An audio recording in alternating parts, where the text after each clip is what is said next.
Donald Trump was panicking all last night in the White House, making social media post after social media post like a deranged maniac. He was in full retreat mode, and Iranian leaders were calling him out for being in full retreat mode. A well-informed Iranian source told Al Jazeera that negative vibes are already surfacing about the potential for a peace deal between the United States and Iran for the U.S. and Israel's catastrophic war in Iran. These sources are saying that there are signs of a U.S. Donald Trump retreat on two central issues: the mechanism for unfreezing Iranian assets and the scope of ceasefire in Lebanon. And this retreat followed the MAGA Republican war hawks pushing Donald Trump to go back to war with Iran, and also a phone call that Donald Trump received from Netanyahu. We believed 48 hours ago that there was going to be a deal between the United States and Iran. Donald Trump made a social media post suggesting as such, and now he's going back on that. Instead, he's posting AI memes like this.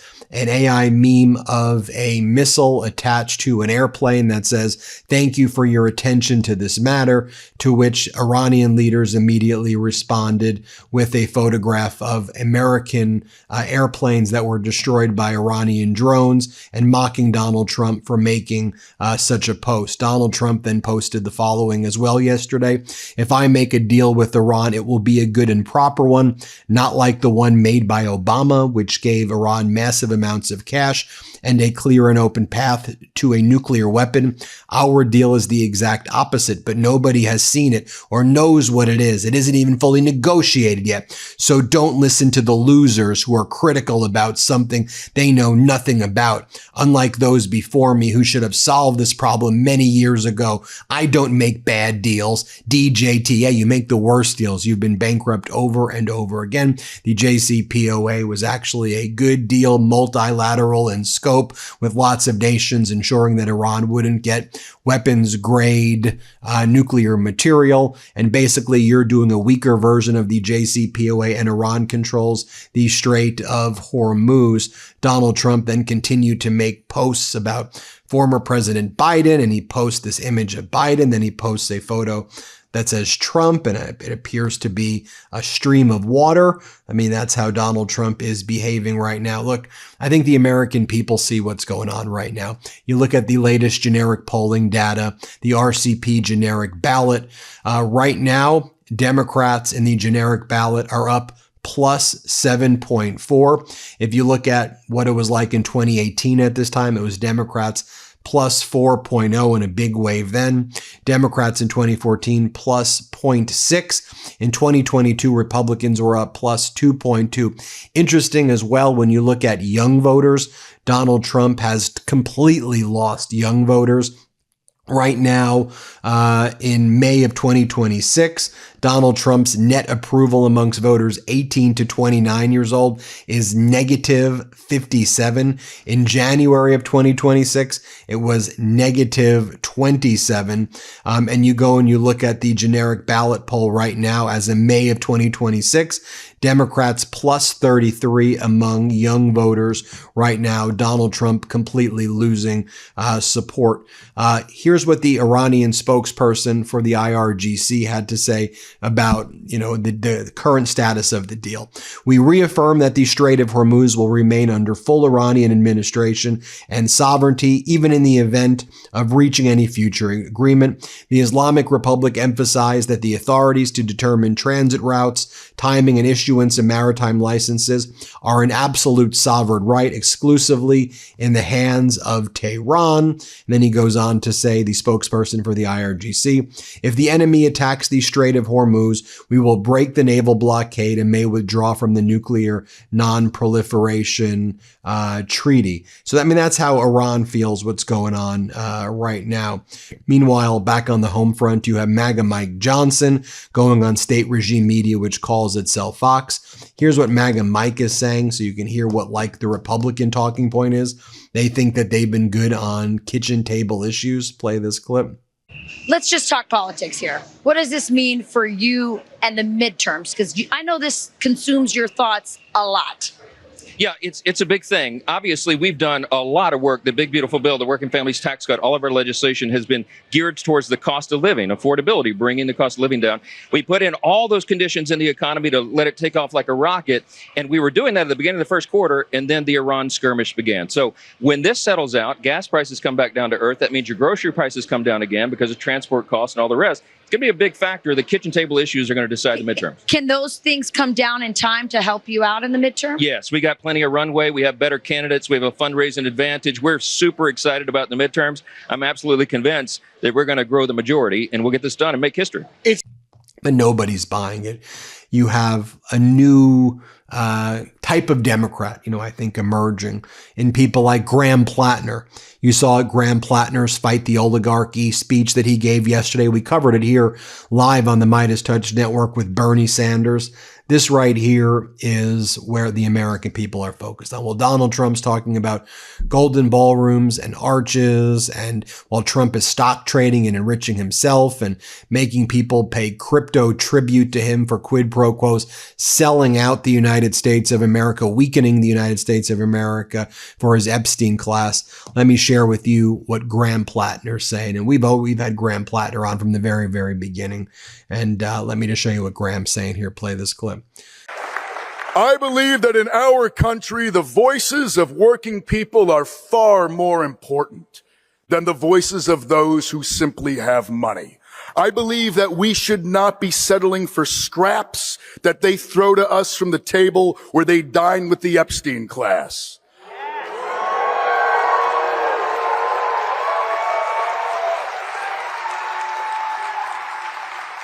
I don't think that a CEO should have more power than a union member. I don't think that private equity deserves more time with a senator than someone who works 2 jobs just to get by.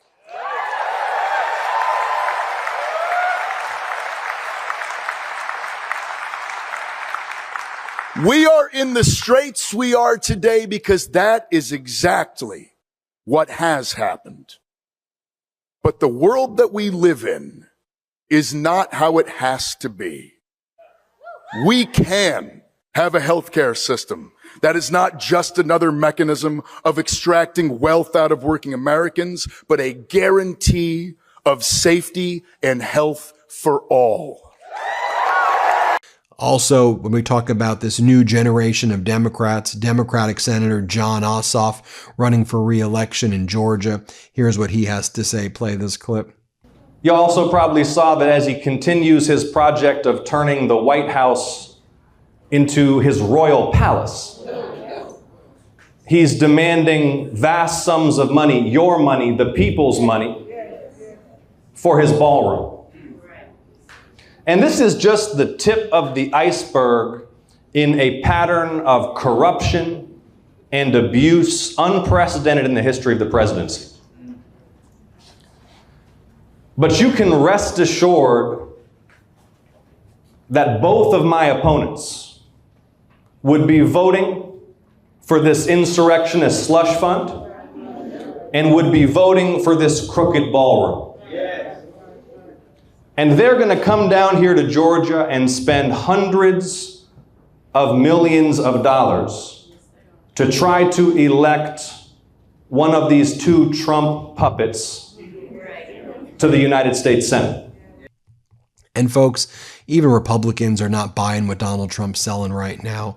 I'll show you what Republican Senator Thom Tillis had to say about Hegseth. And he said Hegseth is so bad that he makes Kristi Noem look like a 5-star recruit. Here's what Tillis had to say. Let's play this clip. It is unclear as of now that the Trump administration is going to be able to get a better deal than Obama got without even having to fire a shot. You just mentioned Secretary Hegseth. Do you think the president has been advised well by Secretary Hegseth on this war? No, I actually, if you take a look at the assessment that Hegseth gave, at the end of the day, regardless of who collected the information, Hegseth owns it by being Secretary of Defense. When you tell the president that you have obliterated Iran and you're in a position to pretty much dictate terms, and now you see what we have, when you see Hegseth pull back on operations in Poland, when Ukraine, when Russia is raping, killing, murdering, torturing countless people in Ukraine. When you see these mistakes made by Hegseth, I think with all these mistakes in total, it's beginning to make Kristi Noem look like a 5-star recruit. And then Megyn Kelly, of all people, had the following to say about Donald Trump. Here's what Megyn Kelly said. Let's play it. You know what, Megan? I got to push back a little bit because you know Trump didn't take a salary while he's president. So I don't know what you're talking about. Right. I mean, you look at like across the board of the Trump family. I've never seen a family get so rich off of a presidency. Right. And it happened at the same time as we now have a Supreme Court ruling that basically says any official act he takes while in the White House is protected. Right. And those two things are, seem to be giving him some sort of a hall pass that could very much get abused. I don't want to, say he's crossed the line legally because I actually haven't taken a close look at that. But, he's done a lot that pushes it right up to the line. And I just don't think we want our presidents or their families getting rich off of the presidency. And I really want to know more about all these trades that are happening on Iran right before he makes the announcements. Like, this is not the way it's supposed to be. Even one of those would have caused a massive scandal 12, 13 years ago. We shouldn't be so far afield that like these obvious ethical questions get skirted past with just a shoulder shrug, because it does matter. Going back for a moment for what they're saying in Iran, a source very close to MB Ghalibaf, Iran's parliament leader, posted the following. The United States, in the existing draft text of the agreement with Iran, has for the first time accepted a commitment on behalf of the Israeli regime to cease all military operations and any form of threats against all fronts of resistance, including Lebanon. This amounts to neutralizing the United States' overarching strategy in the region based on keeping the regime separate from any agreement and preserving the regime's freedom of action against Iran and the resistance. If this text is finalized, it will represent an unprecedented concession and signify strategic defeat for the United States and the regime in the war against Iran. Then it goes on to say, intelligence assessment. During this week and next week holidays in the United States, an opportunity for a surprise attack on Iran and the resistance is considered. Sufficient vigilance exists and immediate confrontation scenarios have been prepared. So that's what they're saying in Iran right now. Also, one of the things that Donald Trump has demanded, although it has not really been all that effective, the White House, and Andrew Desiderio reported it from Punchbowl, the White House is demanding asking GOP lawmakers to tweet support for the emerging deal with Iran this weekend. Some did, others, dreading returning from recess, have to defend it per senior GOP aide.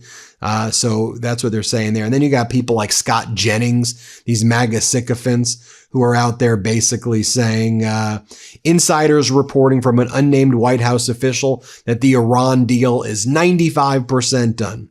The remaining 5%, however, of negotiations are focused on Iran opening the Strait of Hormuz and turning over all nuclear material. As our editor-in-chief, Ron Filipkowski, writes, good thing Iran giving up uranium and opening up the strait is only 5%, or I might be pessimistic about this situation. Now, Donald Trump has been, of course, manipulating the markets.